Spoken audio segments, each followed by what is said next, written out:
Well, welcome to the show. I'm Brendan.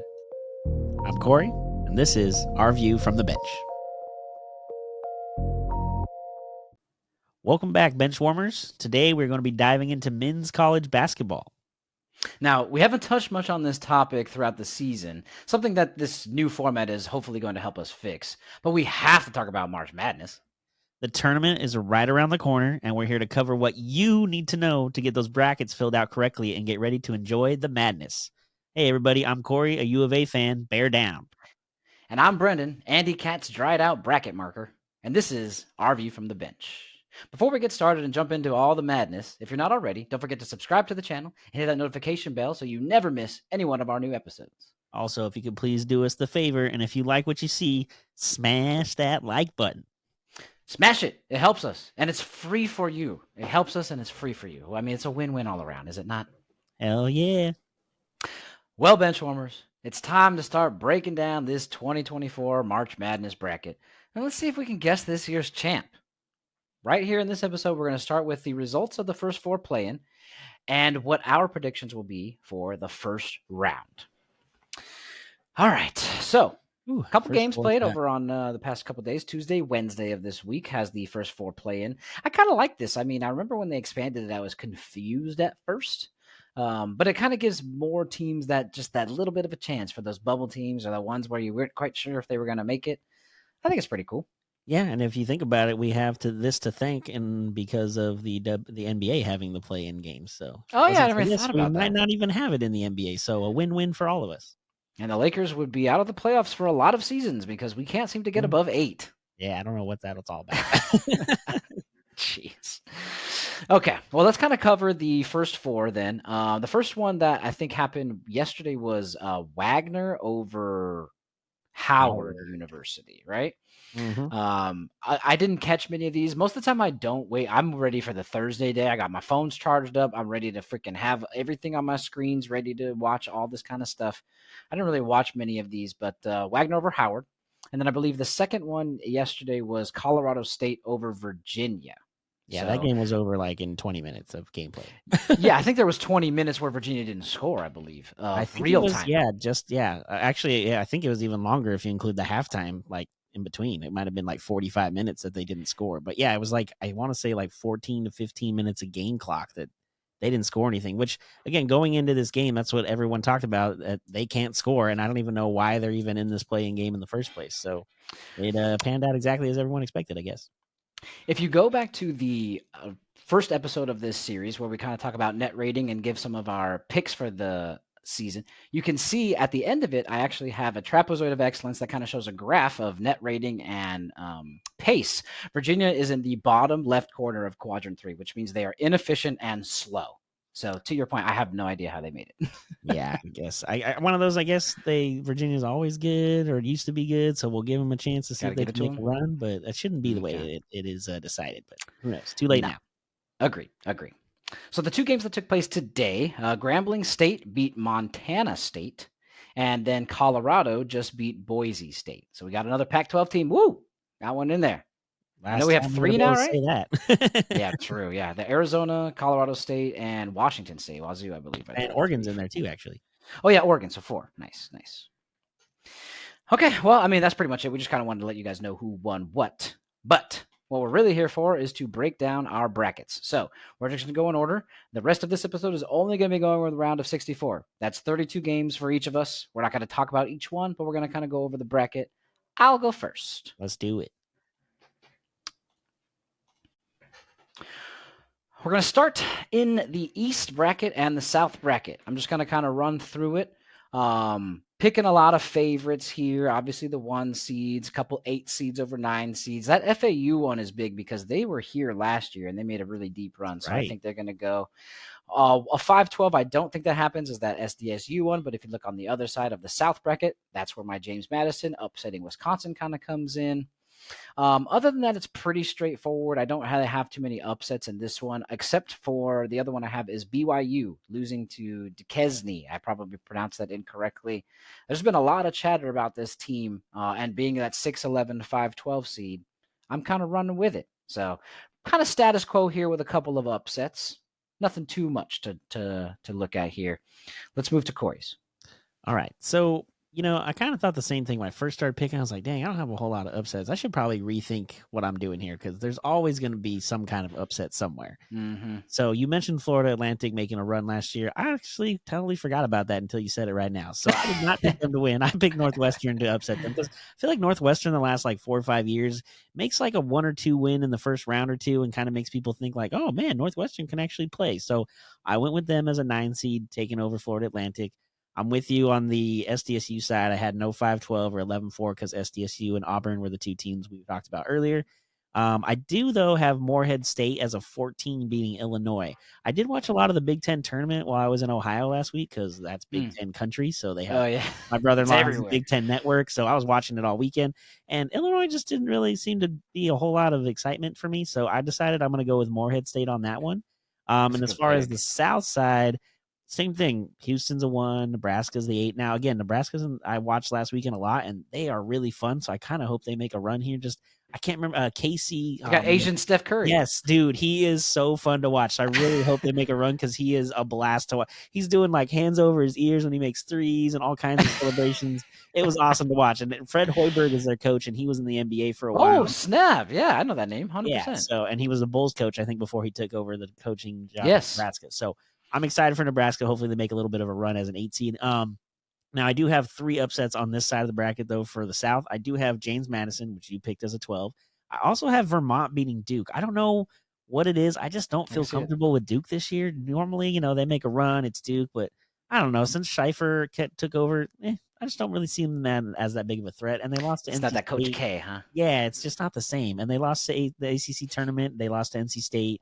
We talked about that earlier. Who, again, I have moving on into the second round as an upset with an 11 over Texas Tech. So I know that's your Texas Tech pick. Sorry.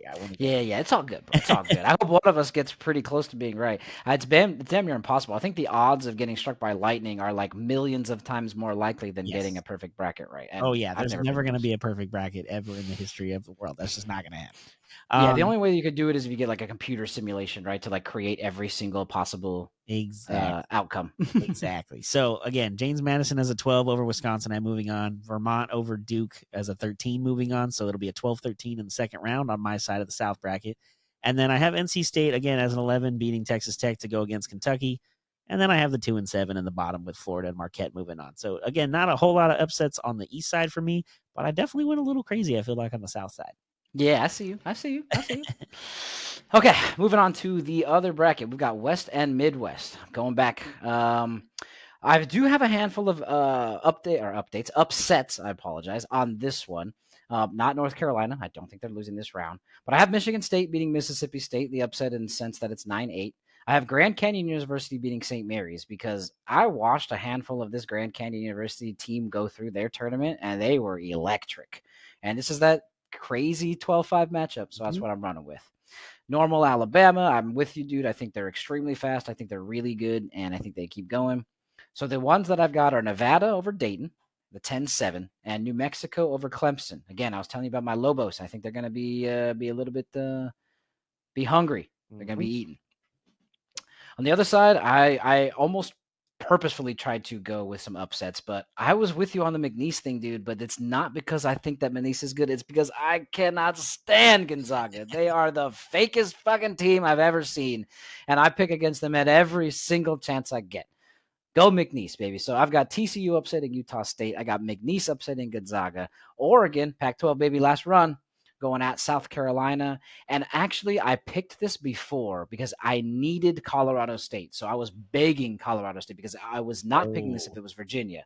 But because Colorado State made it, I have them upsetting Texas as well. So no crazy high seeds being upset quite yet on my bracket. Besides the 5s and 6s and 7s here and there, but no 2s or 3s yet. So this is where I'm at. Let's move to Corey. Now, I'm not going to lie. We have a couple, it's funny. We always do these brackets. We pick them obviously separately, and then we end up putting them all together. We have a few here that are very similar on some upsets. Yeah, but we'll go through it here. No major upsets. North Carolina on the West as the 1 moving on.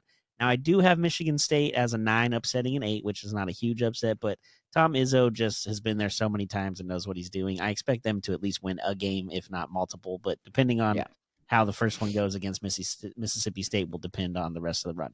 Now, I'm with you there on the Grand Canyon. I don't know. St. Mary's just doesn't do a whole lot for me. I Nah. feel like them and Gonzaga being in the same conference, they're both kind of just blah. So I'm with Yep. you on the Grand Canyon 12-5 upset. Obviously, we talked about earlier, I had Alabama doing well, so I have them moving on as a 4.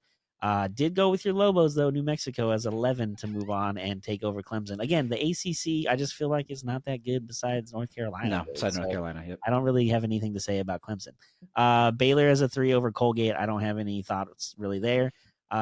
Nevada as a 10 over Dayton, I think is a good idea as well. I don't know. That's the Nevada. They're part of the Mountain West, right? I feel like the Mountain West is just. They're I think good, there's dude. 6 teams in the tournament this year, and I just feel good about them. I feel like they're very competitive against each other, so they might not have great records as far as some other teams are concerned, but because they beat all each other up throughout the season, it makes the record a little bit harder to look at. Of course, I have Bear down, number 2 Arizona moving on. I'm not now. I will take this back. I was gonna say real quick. Yeah, let me Please back up here. tell everybody what So- you before you saw the match. Yes, so I'm a Cal State Fullerton alum. Our biggest rival is Long Beach State. I hate Beach. When I went to school, you went with us one time to Long Beach and saw Fullerton win at Beach at the Pyramid. At the Pyramid, It was awesome. yep. That was when Yep. Beach was at its highest with Casper Ware running the team. It was a great night to watch them lose. I always hate Beach. Never want Beach to win. But then Dan Munson gets fired last Monday. They go in the tournament having lost like 5 games in a row. Somehow they win the Big West tournament, and now they're here in the big dance, and their coach is already knowing he's going to get fired after this, which I was like, dang, that sucks. Like, what a weird watch party that is to see who you're going to go play when the AD and the coach have to sit in the same room with the team, and the guy already told him, I'm going to fire you at the end of the year. You're not That coming was- back. That was kind of funny to me. So I was like, well, maybe I'll actually root for Beach this year because, like, I hate them, but that's kind of a weird story, so maybe it'll be fun. Then they got scheduled to play against Arizona, and then all of a sudden I took that back. Like, never mind, Bear down. Arizona's go I'm not even Wildcats. going to worry about Beach. So, sorry, Beach. I was rooting for you for about 2 seconds, and then I realized that's it's not not a going to matchup. happen no more. So, That's not going to happen. Looking at the Midwest bracket, though, Purdue obviously is a 1 moving on. I do have Utah State moving on as the 8 seed. I don't see TCU upsetting them or anything like that. Again, McNeese, we talked about. I just don't see Gonzaga as a real big threat this year, so I see McNeese moving on. Kansas as a 4 is not great, and I don't think they have their best player. He's not going to be in for the tournament, so it might not be an easy win over Sanford, but I do have them beating them and moving on. Now, when it comes to the 6-11, I unfortunately went against Oregon. I don't think they're going to be good enough to win. I don't know. I just feel good about South Carolina. They got a nice thing going right now. So Yeah. Oregon's That's just- the women's team, bro. Wrong one. Oh yeah, right. The women's bracket, shit. Oh no, start over. And then my big upset on this side really is Akron as a 14 beating Creighton, who's a 3. I don't know. Creighton's been there a lot. I just feel like it's the same thing with them and Gonzaga. Like they have a nice run here and there, but occasionally they just don't really show up and get upset Not early. wrong. And I think this is that opportunity for Akron to move on. Now I'm with you about Colorado State. I was rooting for them to win tonight, or I'm sorry, yesterday, so they could get into this tournament because I do also have them beating Texas to get to the second round. So not going anything there. And then Tennessee as a 2 seed. I mean, against St. Peter's, unless St. Peter's comes out and connect for Tennessee shoots, 0 for 10 from 3.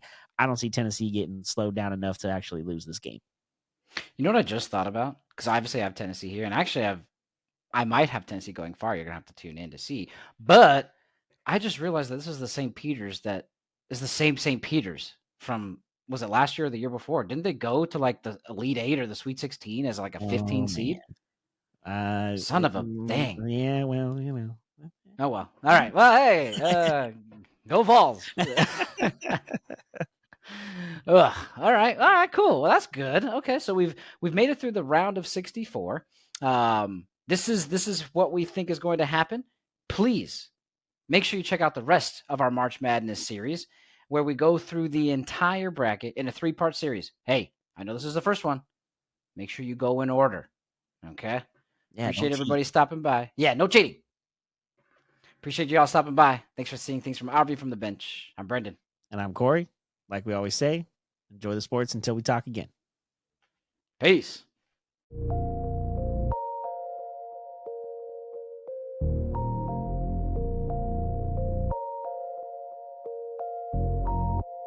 This was a Sycamore 4th Studios production.